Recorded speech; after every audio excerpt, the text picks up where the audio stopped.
I see, if you are a 10, 15 years experienced professional to start with, and you now enhance your knowledge with a doctoral degree, practical knowledge, it will be disappointing if there is no job, right? I mean, there should be at least 5 companies vying for you.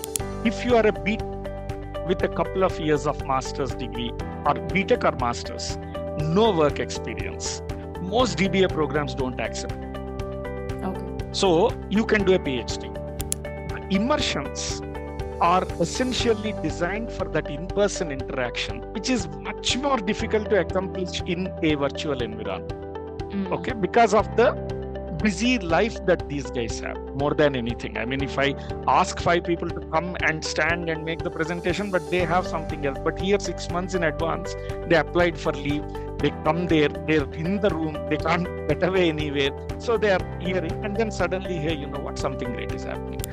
There are very few people in these departments, university departments, that can actually offer a meaningful AI in their domain course.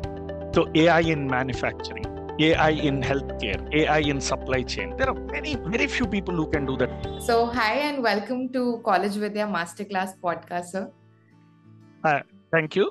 Thanks for inviting me for this podcast. Yes. Yeah, and I think today we'll be discussing about DBA program specifically, and also about artificial intelligence, because sir has good knowledge around those 2 subjects. So we'll be talking about everything, the program, its eligibility, what is the scope of it, who can pursue the program, what are the job placements after that you can get through. And if you just want to know about that program entirely, I think this is the video that you should watch. So I think to move ahead, sir, can you please give your introduction to all our audiences so that they know who you are? Sure.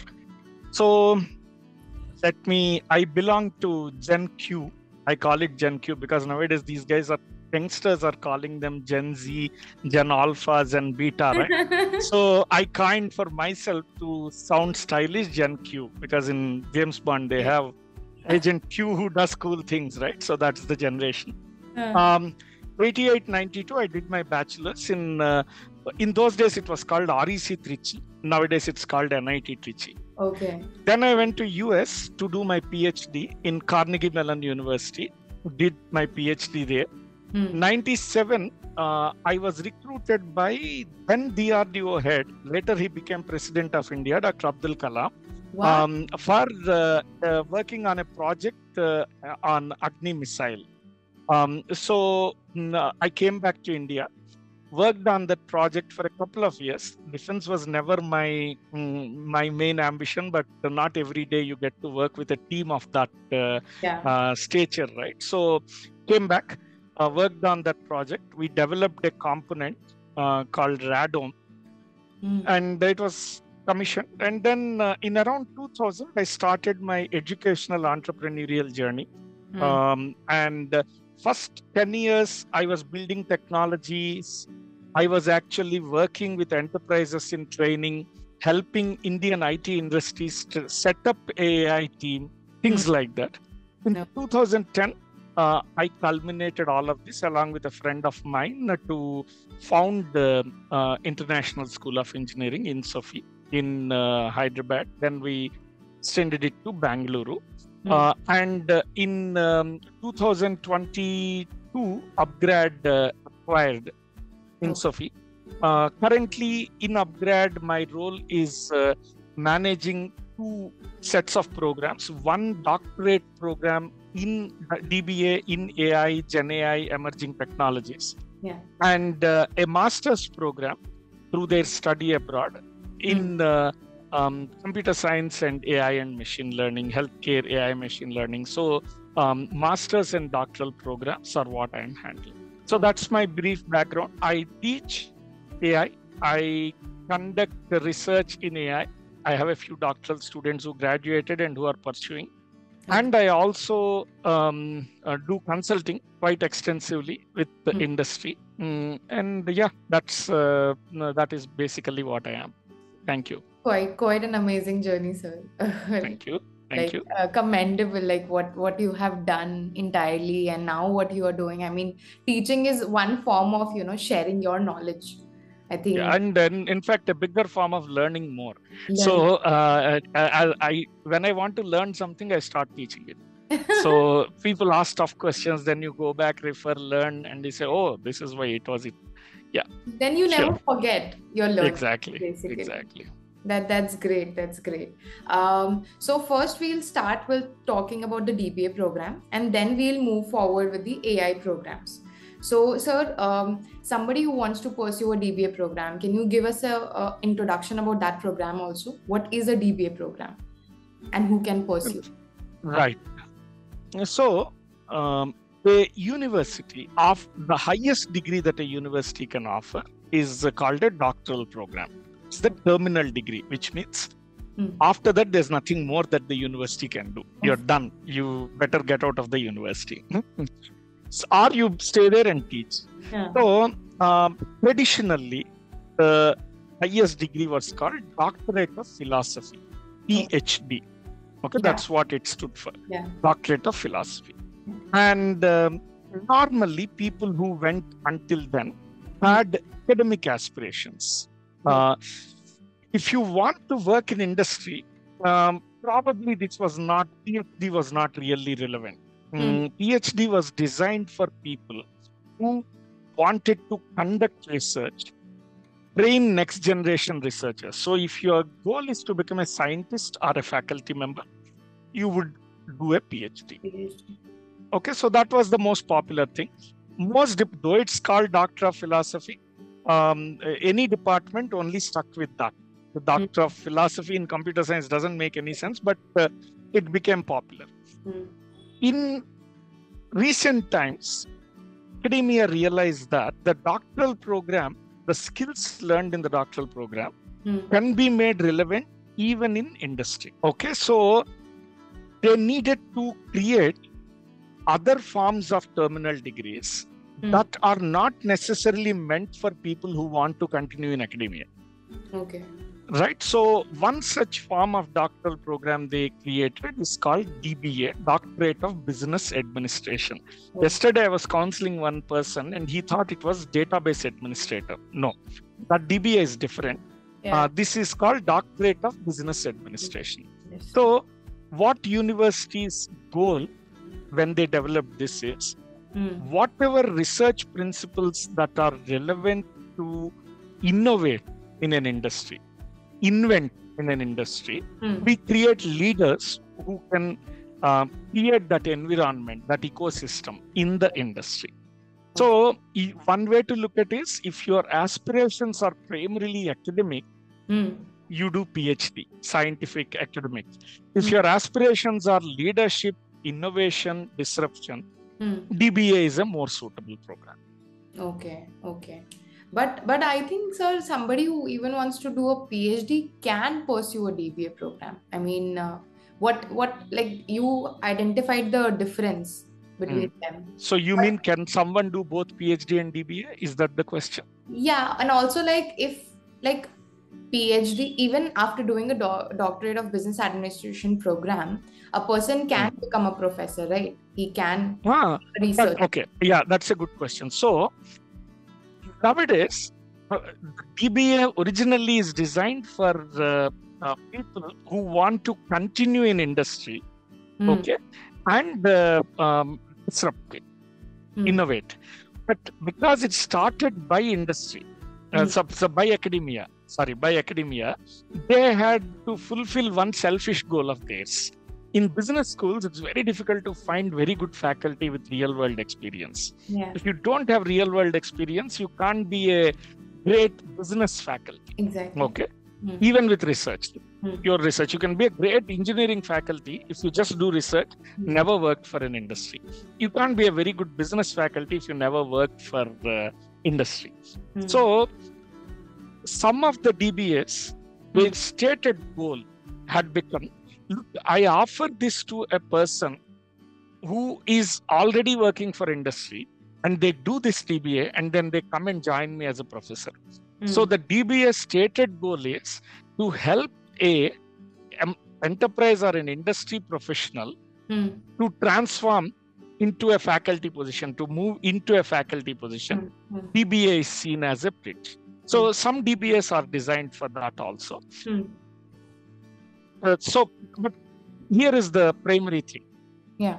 If I'm doing my PhD, in both PhD and DBA, you do thesis. Yeah. Thesis is your own invention. You know, in bachelor's, master's, primarily you study others' inventions. By the time you come to a doctoral program, you invent.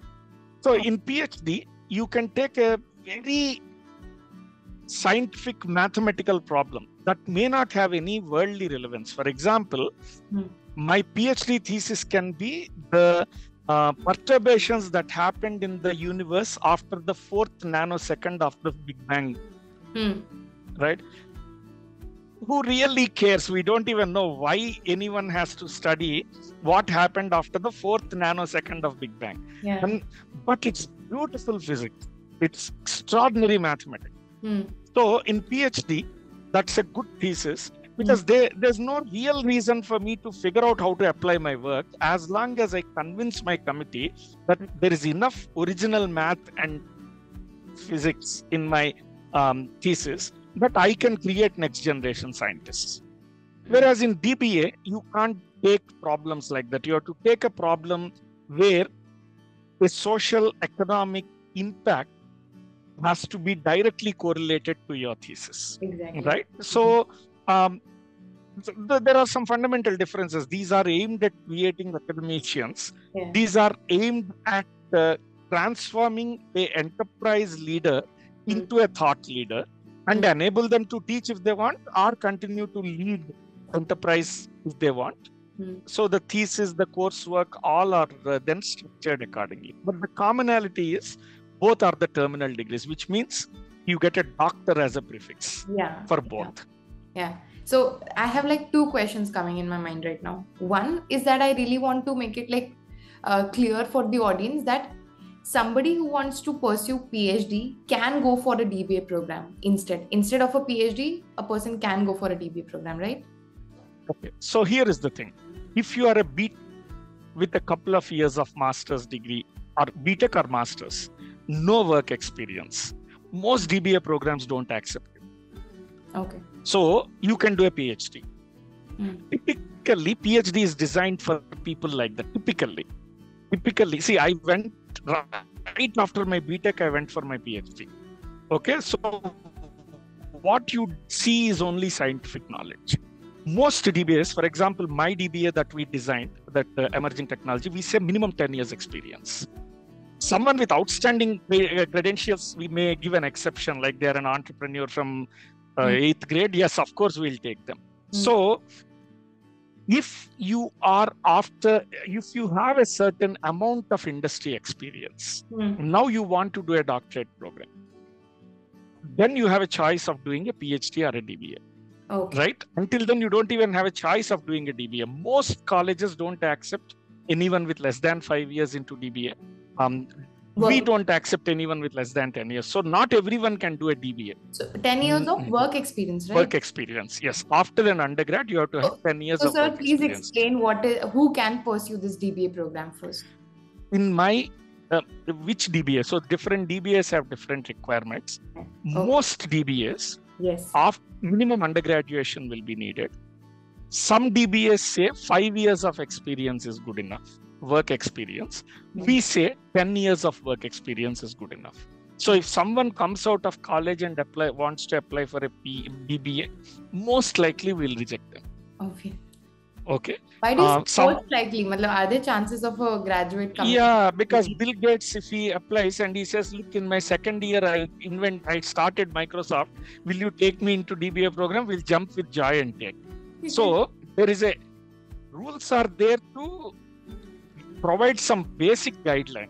So someone who has been an outstanding entrepreneur, we know this guy has enough real world knowledge. He doesn't have to prove it with 10 years of work experience. I'm fine with that, right?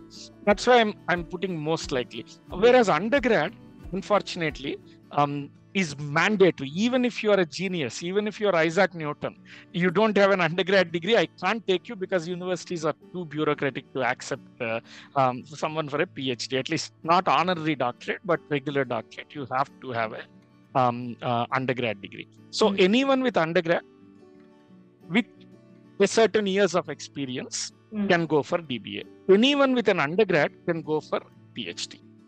So where does the intersection happen? People with 5 or 10 years of experience, now they have two choices. Should I do a PhD or should I do a doctorate program? Now, doctorate programs are designed keeping the interest of a working professional in mind.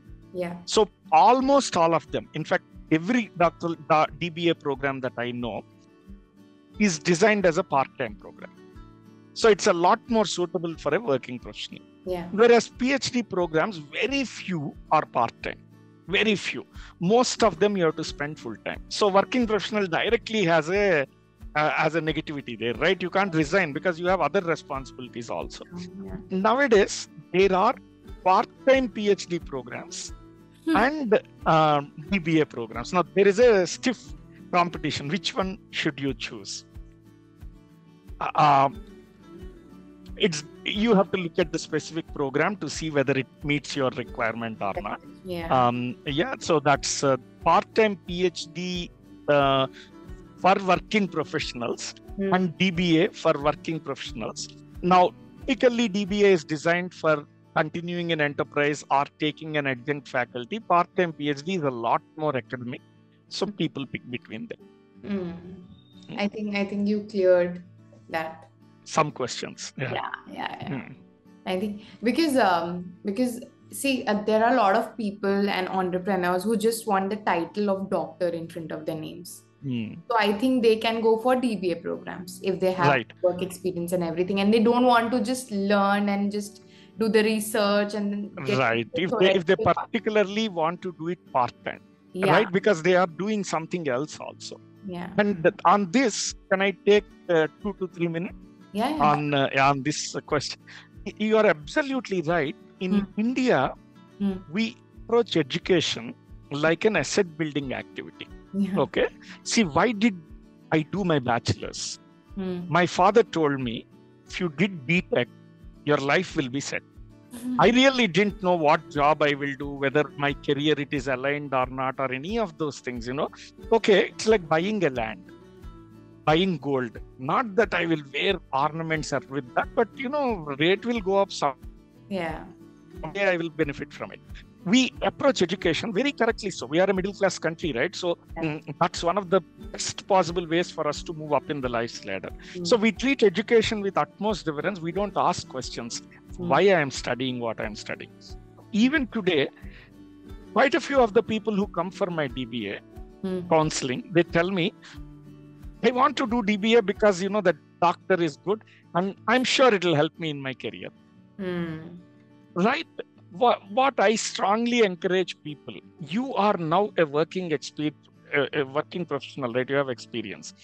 Change that view, change that mindset. Don't treat it as an asset building activity. Treat it as a return on investment. I am going to spend 3 years money and time. I'm a busy professional. I mean, none of my learners are looking for a career. They have a defining career. They really want to make a difference for them and for the rest of the world. Right. In such case, coming into the program saying my goal is to get a DR at the prefix is not probably, there are ways of doing that, but that's not what should drive you. It should be 4 years from now or 8 years from now, I really want to establish myself as a thought leader in the industry. By doing this DBA, I can do it in 3 years. 8 years from now, when I retire, I want to become an adjunct faculty or full-time faculty. By doing this DBA in 3 years, I can become an adjunct faculty globally. One position in Latin America, one in Europe, one in US. Or I want to someday start my entrepreneurial venture. No, 3 years from now, I'll start. Align your doctoral education completely with your career aspiration. Then this makes a lot more sense. In fact, the specific DBA that we designed We started from that as our first step. Okay. I want a doctoral program that helps a senior professional accelerate what she or he wants to do. Then we design the rest of the program around it. Okay. So DBA offers you that flexibility, whereas PhD is a much more academically rigorous thing, right? So its goal at some level is to make you a scientist or an academician. So it will ask you to do many things that as a business leader, that may not make too much sense for you. Right? So that is, sorry, a bit longer to address that question. It was needed, sir. Like this explanation also add to our question of whether you should do a PhD or you should do a DBA program. Yes. I think you very well explained this. Also, there was one thing coming in my mind. So yeah, PhD is of 5 years and DBA is of 3 years program, right? So you also get 2 years, you're saving your 2 years is what also a difference to be highlighted. Yeah. Other than that... So, yeah. So why that happens, it's important. So does that mean, and I really want to emphasize here, does that mean DBA has less quantity and quality compared to PhD? What you do in 5 years is normally better than what you do in 3 years, right? Obviously, right? So why then DBA guys settled for something less? I want to make it very clear, that's not the case. PhD, as I said, is an academic endeavor, primarily an academic endeavor. So you need 5 years of academic endeavors to do what you want to do. DBA, on the other hand, is a scholarly work endeavor, which means the 10 years of work experience that you gain is also used as part of your thesis. So that's why we insist on working professionals. So in PhD, if you are doing a part-time PhD after 10 years of work experience or a PhD after undergrad, the quality of work that is expected of you is not different, right? So that is a parallel activity. So you need 5 years. Here, we integrate your learnings of work into our program, our DBA program, and hence you complete it in 3 years, not because you do less quality work, but you are using something that you already built for years into this, so you are able to complete it quicker. Okay, I just want to make it very clear. Why DBA you takes get this. more of theoretical knowledge, you get practical knowledge also in DBA. Yes, right, because you take practical people with industry experience, make them do a thesis that is relevant for the industry, so they tackle problems that are of industrial nature. Whereas in PhD, as I said, 4th nanosecond, it's beautiful math, beautiful science. Make no mistake, I'm a PhD. Yeah, I know. My doctoral degree is PhD, so it has its own value. And I designed DBS, right? So I understand the worth of both programs. So if you really want to fundamentally create new things in a field, PhD is a better option. If you want to, on the other hand, use the existing technology innovatively in your domain, DBA forces you to do that better. So both are important. And similarly, there are good PhD programs, bad PhD programs. Good DBA programs, bad DBA programs. So you should choose a good DBA or a good PhD based on your goal. Are you a scientist kind of a person who wants to invent new things? Or are you a leading thought leader kind of a person who wants to innovate with existing things? Choose your line and do well in that. So with this, I'll ask you, what is the difference in a DBA program that UpGrad is offering than the other DBA programs that other universities are offering? Can I focus on what I designed? Because I will be a lot more truthful there, and not always truthful, but I will have a lot more knowledge of that. Sure, so like you're saying, UpGrad has, I think, UpGrad, 6 or 7 DBAs. UpGrad has 6 or 7 DBAs, and I designed very closely one program. So I can talk a lot more about that. And for that, I then studied everything in the world, all other DBA programs, so I can compare it well. Okay. Let me talk about similarities first. 3-year part-time almost all DBAs are 3-year part-time programs. Okay. And there are exceptional cases where you can complete in 2.5, 2 years. Oh, okay. Yeah. I mean, if you are a genius, you can complete things faster, right? I mean, it's like reading a book. Okay. Some people read what I take probably a few weeks. Some people overnight they read it. So they're really, they have that aptitude of doing it. Right. Now, differences. The very first difference in when we designed it, we didn't want people. Program was not designed for an industry person come to academia. That was not the case. So, in fact, previously I used to call it taking inspiration from computer science. DBA, there are some DBAs whose sole goal is ego satisfaction. They give you a doctorate, DR, okay? Nothing more than that. So you just take a few courses, you write what your experience as a thesis, and then they will give you the degree.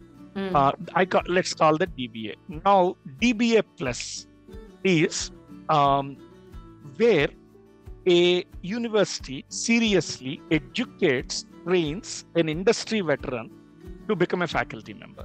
They teach the required research discipline. They teach them how to publish, how to push the boundaries further, combining their business knowledge and this. And this is probably the most popular feature of all good DBAs in the world, right? They transform an industry veteran into a faculty. When we designed the program, we said, no, that is only one goal, probably. Okay. That will probably address 20-30% of aspiration. Not everyone wants to go back and teach. Someone want to really become an advisor to industry, right? Yeah. So, or someone may want to become an entrepreneur. So that's why we call the program that we designed, we called it DBA++ during the whiteboarding phase stages. What DBA++ does is it enables an industry veteran become a thought leader or an entrepreneur or a scientist and faculty. So it provides those three goals. I think that vision is definitely one of the biggest differentiators in the DBA that we designed. Okay. The second major difference between a PhD and a DBA, and most other DBAs and the DBA that we designed, is the faculty. So now, who should teach these guys? One way to bring in is an academic expert who has been, who did his BTech, MTech, PhD, and then has been teaching in academia. But when the whole goal is lost, right? Their focus anyway will be that 1/3 of becoming a scientist and this thing. So we really had to hunt down and identify PhDs who worked in industry, invented products, led businesses, and bring them to teach the program. So these are then in most regular university standards, they'll first say, hey, how many papers you published, right?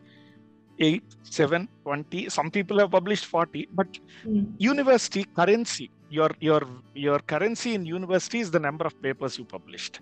Unfortunately, your currency, that is just not even worth a penny in industry, that currency. It's almost like, two different countries, rupee versus dollar.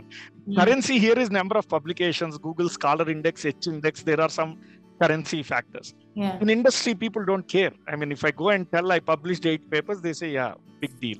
They say how many problems you solved, how much of P&L you managed. They have a different currency, right? So a typical university will see an industry expert like this, he doesn't have any publications and he's teaching. What is that? But then we had to create a new way of evaluating these people, saying, hey, you know what? They managed they built a business of $10 million in 6 years. They solved 8 problems that changed the, whatever bottom line by this much. So that is good enough contribution. And they have this discipline of research. So faculty is another major differentiator.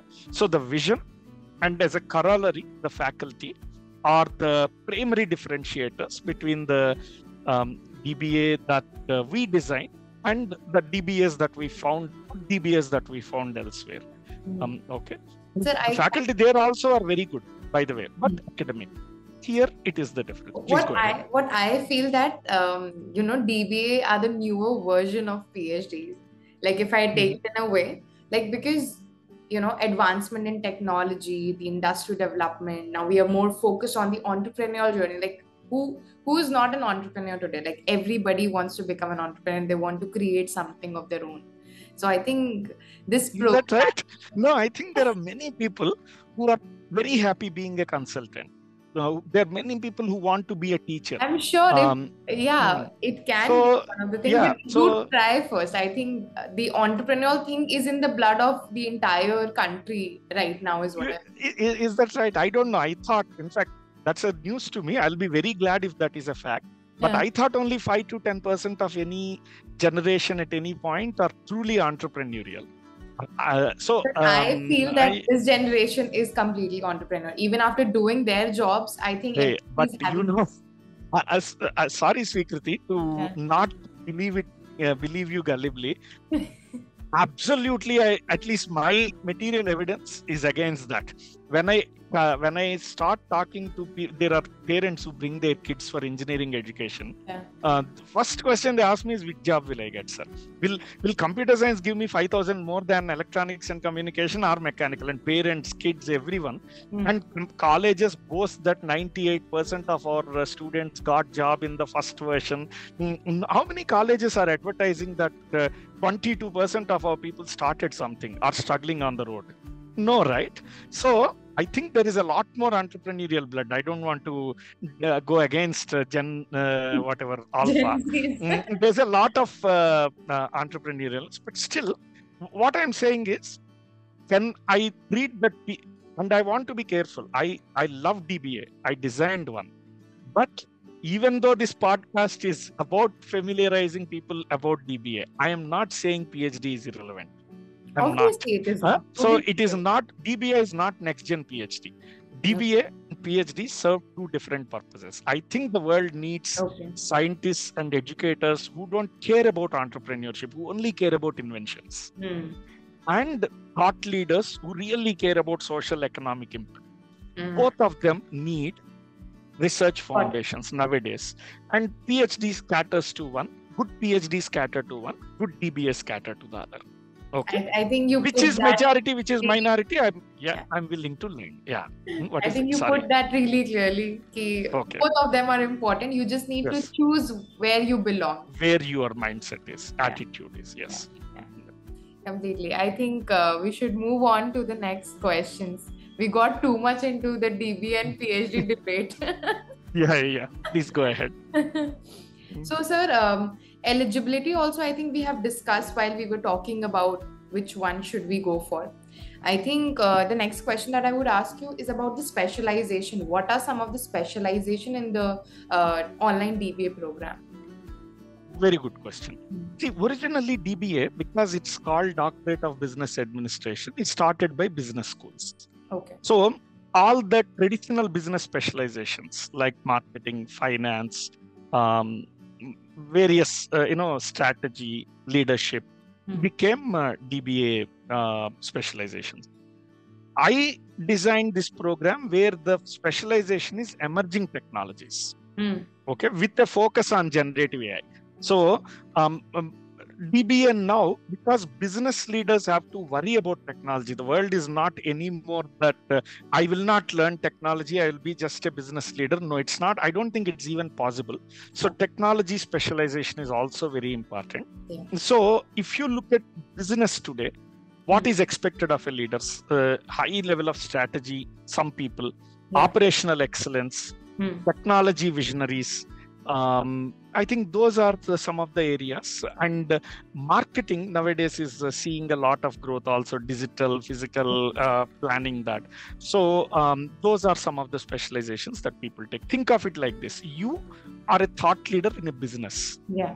What specific areas of expertise is needed for business leaders? They are all available in various DBAs. Okay, I think I'll get like a little deeper into like what are the things that a learner can expect from this online DBA program? Right. So different programs give different outcomes. Definitely all of them get that prestige, extra brand value with the doctor thing, right? Yeah. In our DBA that we designed, we specified 3 outcomes. Okay. One is those who want to become a thought leader will publish a book. So because in industry, if you want to become a consultant, what is the respected currency is what we thought. What currency will go well in industry and consulting? We thought a book will be a good currency. So we did publish a book. So thesis can be a book. So at the end, you will get a doctorate and an authored book. Okay. Other those who want to become entrepreneurs, we said a patent most likely is a very valued currency. Patent. Sorry, I couldn't hear it. Patent. Are you familiar with patents? Yes. Patent. Yeah. So your thesis can be a patent that you file. Okay, that's original innovation. And the third one, if you want to go into academia as a faculty, currency is publication.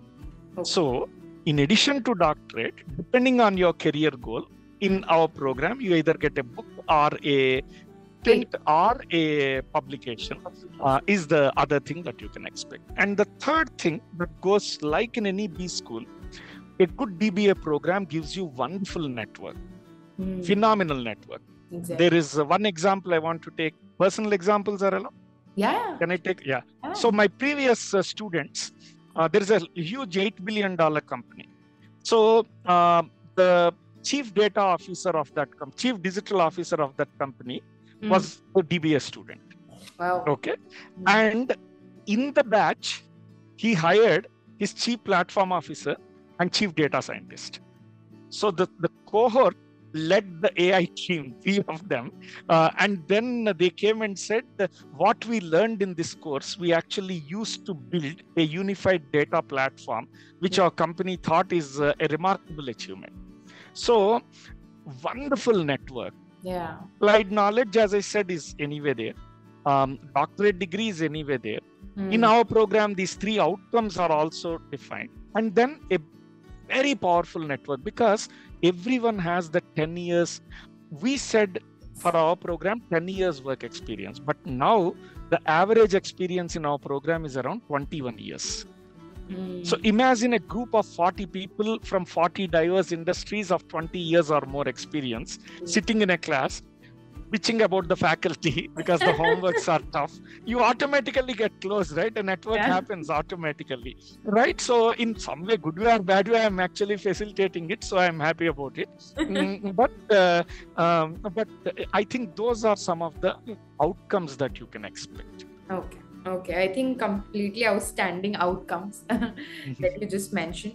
Other than that, sir, what about the on-campus immersion things that are happening in this program? Like, talk about that. Why is that? So, as I said, network is a very important aspect of this education, right? Because people have to know that they are working on ideas that may have some similarities. So they can synergistically work together. Can we create a virtual environment to do that? Probably yes. But physical in-person interactions we thought would add a lot more value to the whole educational experience, sharing experience. So immersions are essentially for you to share the work that you have been doing with other members of your cohort. And because all of these guys, so what happens is all of these guys are very busy professionals. Okay. So classroom, they all sit together and learn. Then when it comes to thesis, they're working on their own and they have their meeting with their thesis committee, they present it. It's very easy for them to never know what the other guy is doing. Yeah. So when you have an immersion, ideas get exchanged. Others hear what you are doing, you hear what others are doing. Suddenly you say, hey, you know what? There seems to be something that there is commonality and synergy. Can we work together to do something bigger? So immersions are essentially designed for that in-person interaction, which is much more difficult to accomplish in a virtual environment.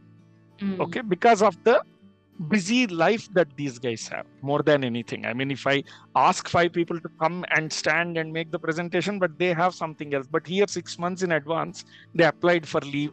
They come there, they're in the room, they can't get away anywhere. So they are hearing, and then suddenly, hey, you know what? Something great is happening. So most DBA programs have 1 to 3 immersion sessions that are mandatory to promote this network synergies. So is it mandatory, sir, to go on an on-campus immersion like in our DBA that we designed? Yes, we made it mandatory. Of course, again, if someone comes with a very genuine reason, like, medical, whatever, we do give an exemption.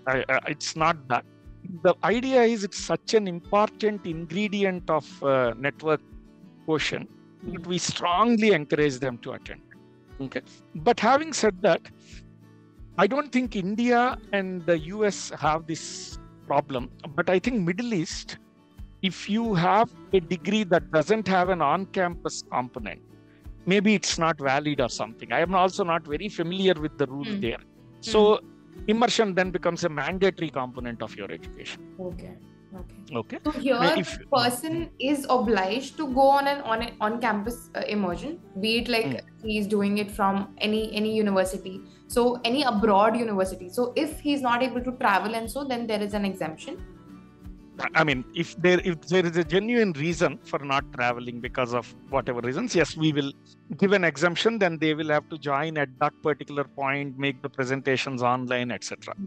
Strongly encouraged. Or I thought that it is on the decision of the individual whether they want to go and study for 6 months outside, or they want to. For example, the DBA that I designed is with Golden Gate University in San Francisco, GGU.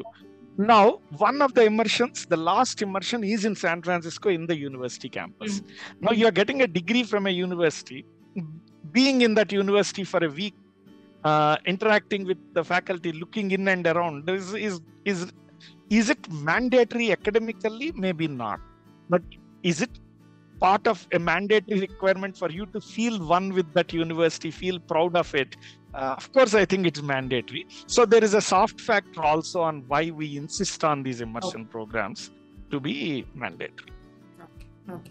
So coming to the validity of this program, sir, do you is this program valid in India as well as abroad? This is a good question. Very good question. So number one, validity and reputation are two independent things. Let's first talk about validity. And this answer is going to be around 5 minutes. But when you ask a doctorate, normally there are no multiple choice answers, right? They're all essay questions, essay answers only. But here is the thing. I'm up for it. Yeah. Okay, you're up for it. So all our degrees get their validity through an accreditation body. Okay. So an accreditation body in a country has the responsibility to look at educational institutions and accredit them and their degree program. Okay. In India, that body is called UGC, University Grants Commission. So unless UGC accredits a university as a UGC university and then accredit the programs, they are not valid. Okay. Now, similarly, France has a different accreditation body, equal system, they say. Yes. US has, because it's larger in area, US has 5 different accreditation bodies, 7. Okay. Higher Learning Commission. For all the West Coast, the accreditation body is called WASC, Western Association of Schools and Colleges. What does that mean? Any university in the West Coast, be it Stanford or Berkeley or University of California, Los Angeles, Caltech, all these prestigious universities, they all have to be approved, and they were all approved by the WASC. So when you are deciding about your program, you should look at who is the accreditation authority of the university that is staying in that location. And see whether that university is accredited by them, the program is accredited by them. For example, Golden Gate University, which is in San Francisco, falls under the jurisdiction of WASC. And Golden Gate University is accredited by WASC. And this specific DBA program is accredited by WASC. Okay, you should be able to check it out in the VASC website on the catalog that this program is accredited. Okay. That is the first part. Now, the second part. You are from where? I'm Which from location? Patna. So let's say you did your BTech or a degree in your local college in Patna. Now you want to apply for a master's in Stanford or Berkeley. Has VASC accredited your bachelor's program? No. Because they don't have a jurisdiction on Indian colleges. Right? But still you can apply. Still your bachelor's degree is considered valid. Indian BTechs go to US to study and they don't do other programs. They just get it. Right? So what does that mean? All these accreditation bodies have an MOU understanding that we will treat our programs equitably between the countries. So the bachelor's in India, if it is through a program accredited by UGC, will be considered equivalent a bachelor's program in VASC jurisdiction, because VASC and UGC like that they have an agreement, right? So will UGC accredit GGU program? No, UGC doesn't even have a jurisdiction in West Coast of USA. But are GGU masters, bachelor's, doctoral programs accredited by UGC? Of course they are accredited. They are valued in Indian universities. Yes, they are valued in Indian universities. Okay, because of that UGC VASC thing. Now, the third in that MOU, but this is very important for those who are in India to understand. Typically, UGC mandates that a PhD program is 4 years. At this point, PhD program has to be, the doctoral program has to be 4 years. Now, the DBA program, because of the reasons I mentioned, work experience is a 3-year program. So worldwide, all DBA programs are 3 years. Right? But both get a doctoral degree. So what will be tricky for you at this point? You do this program, industry anyway accredits, values it, because it's an accredited doctoral degree. You call yourself doctor, nobody can say anything, and industry sees your quality. Even IIMs and other ISBs and premier B schools started hiring DBAs as faculty. Okay, I'm seeing that tendency. But if you want a faculty position in, let's say, University of Bombay or University of Calcutta, which is a government university, because of DBA 3-year, PhD 4-year, you may not get it. But having said that, last year UGC itself mentioned that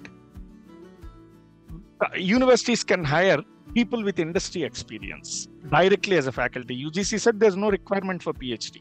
If they have industry knowledge, they can anyway become a faculty member. So in DBA, anyway you have a doctorate degree, anyway you have industry experience, so you can anyway apply and get a faculty position legally even in India today. But in the university sense, that 4-year, 3-year, not everyone has to have this knowledge, right? So they may say, hey, that's a 4-year program, this is a 3-year program, how can you do this? But the things are changing now. Globally, all B schools are hiring DBAs. India, top B schools started hiring DBAs. UGC facilitated this by saying, hey, anyone with industry experience can be taken. So I don't now see anything that you cannot do with a DBA that you can do with PhD. I think the field is level playing now. I think it is really nice for you to give so much of clarity and to divide it in a way and being honest about where it is valid and where it is not, and how you can also integrate that validation in your journey if you want to get into any government organization as well.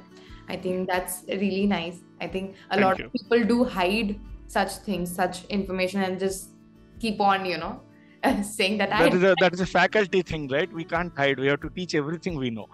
That's really nice. Another question I get from most people, particularly from AI field, you didn't ask me. I think it's relevant, so I'll just ask the question and answer it. Okay? Because this question is asked by most people. Okay. They keep saying, hey, AI, which is the area where I'm working, is changing so fast. Yeah. Should I do my doctorate now or after 5 years when it stabilizes? Man, it's a fast moving train. I'll fall down. What should I do? Okay. This is the question. So the answer is this. Normally, when you want to do a bachelor's degree, choose a field that is very stable. Because in bachelor's, you learn what others invented. And if they're inventing one a day, it becomes very difficult. So bachelor's computer science is better. Okay, so you study some fundamental things that are well established. Masters, choose a field that is stable, in which choose a subfield that is changing a bit. Again, in masters, mostly you learn advanced aspects of a field. But still, you spend a lot of time studying only. Doctorate is about not studying the change. It's about making the change. In doctorate, you make the change. You are the change. So, can I wait until the changes, then I can study? No, then study bachelor's. This is the best time to do a doctorate because you can really quickly change it. In a fast moving train, you just put the window and you feel, because, I added 0.1 millimeters per second to the speed of the train. You feel good about it, right? So, it is always a great idea to do a doctoral program in a field that is evolving really fast because every small change means a lot, can change the direction. So what you're suggesting this is ideal for people to do a doctorate in AI today. AI, okay. So that's what you're saying, that AI that's what I'm saying. Because it's changing so fast.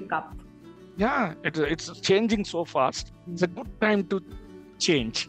But sir, what about other AI programs? If I'm just for a minute, I'm not considering DBA program right now. What about other AI programs, AI specializations?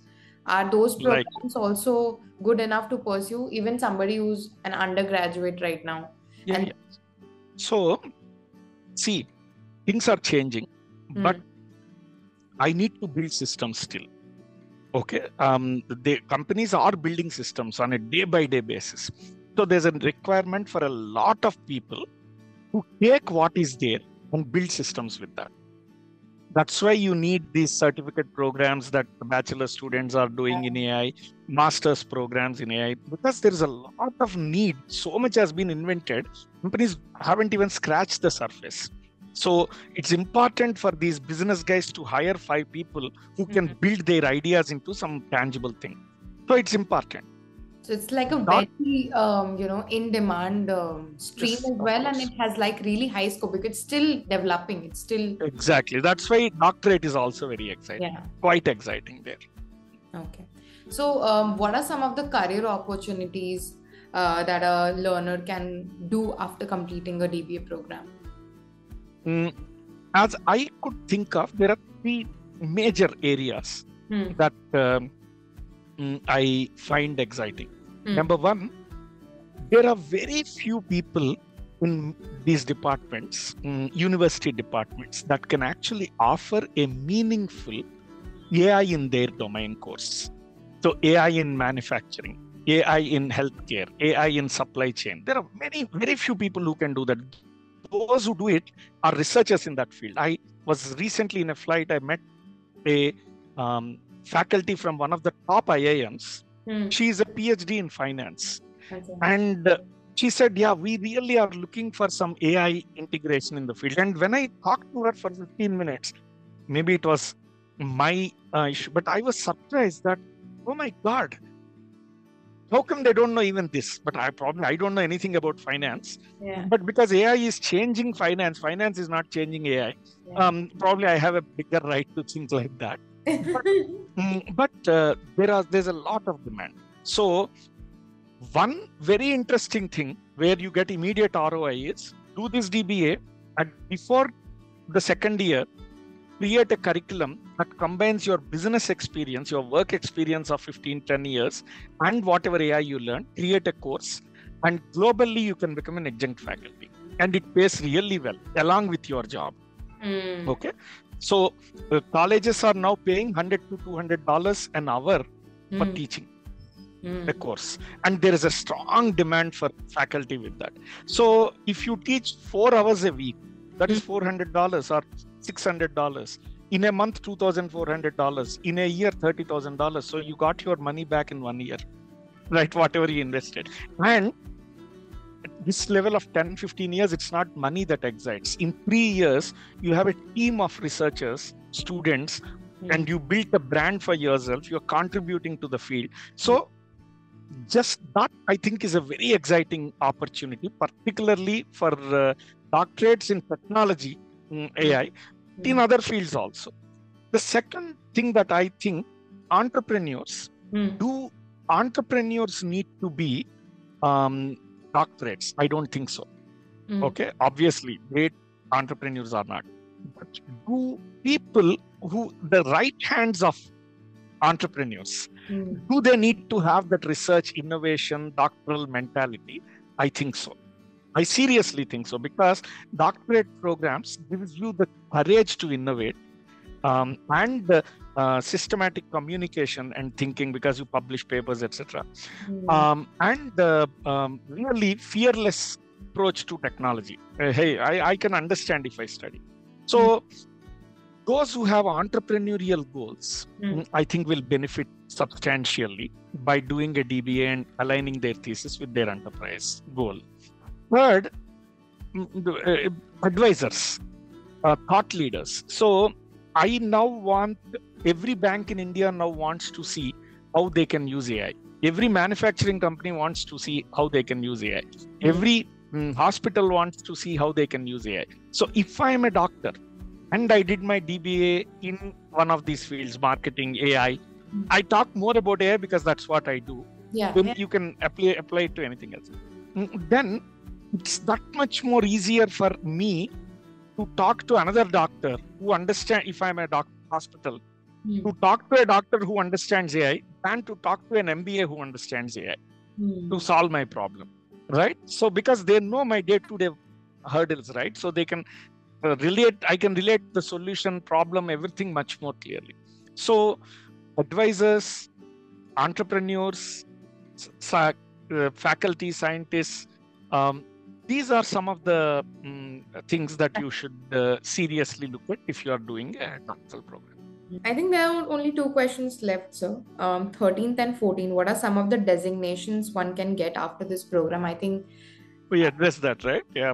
Almost the same only, but same, yeah. I just want to give a... So CXO is a good thing. Principal, advisor, consultant, senior consultant, faculty, professor, adjunct faculty, things like that. What is there a designation for entrepreneur? I don't think so, right? No, not as such. Like CEO, they are the CEOs also. CEOs, yeah. I think it's the CEO. No, but there are other designation also that entrepreneur takes in. Yeah.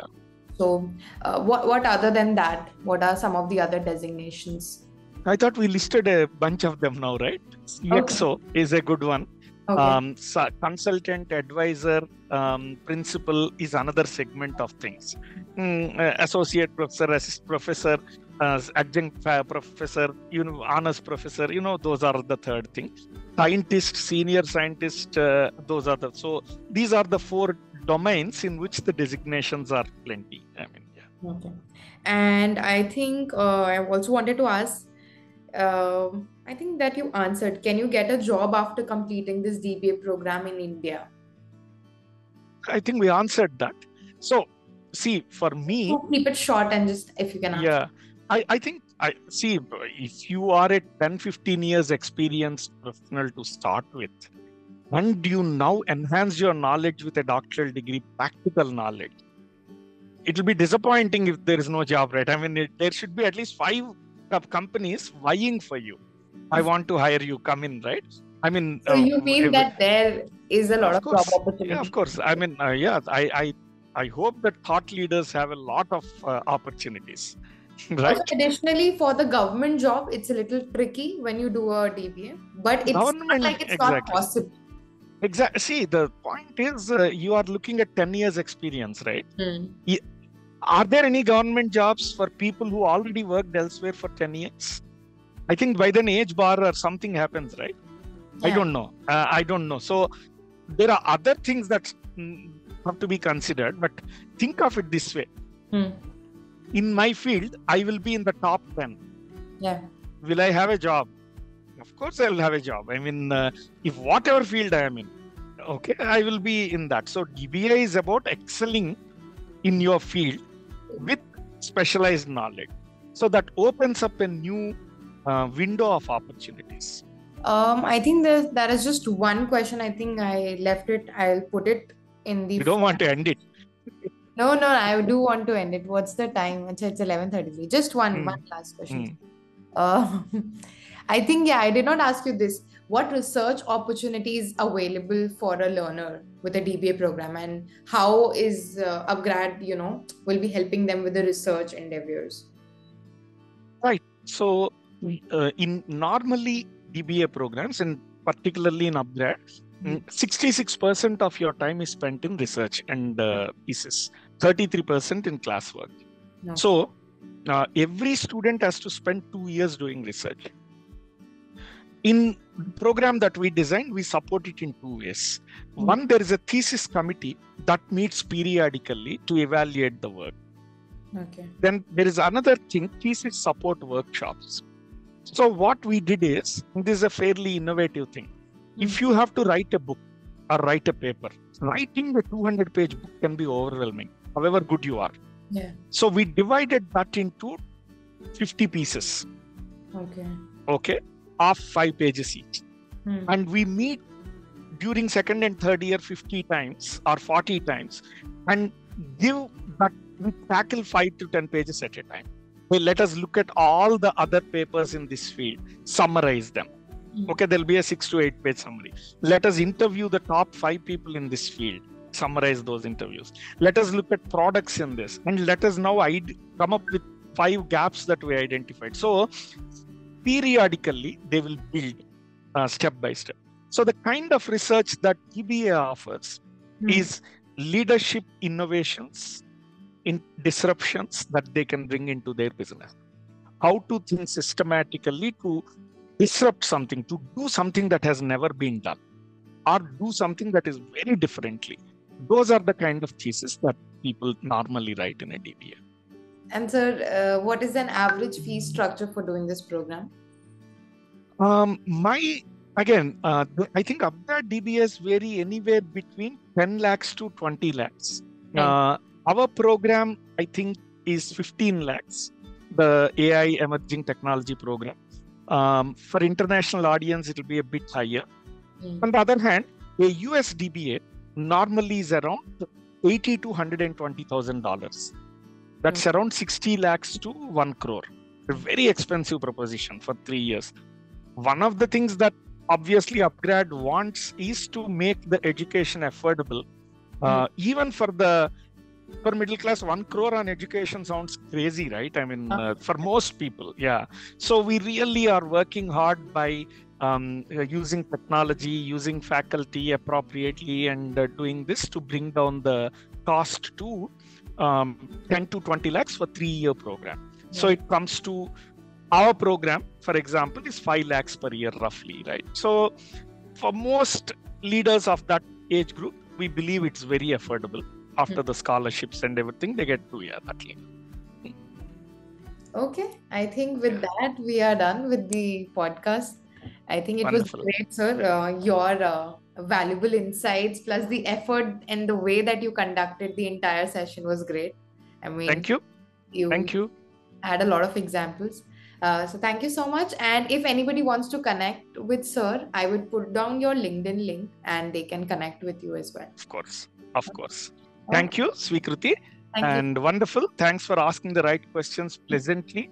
And thanks for not putting me in trouble with any difficult questions, or at least I don't think so. Anything is difficult for you. Thank you. Okay. Great talk. Bye. Bye. Yeah.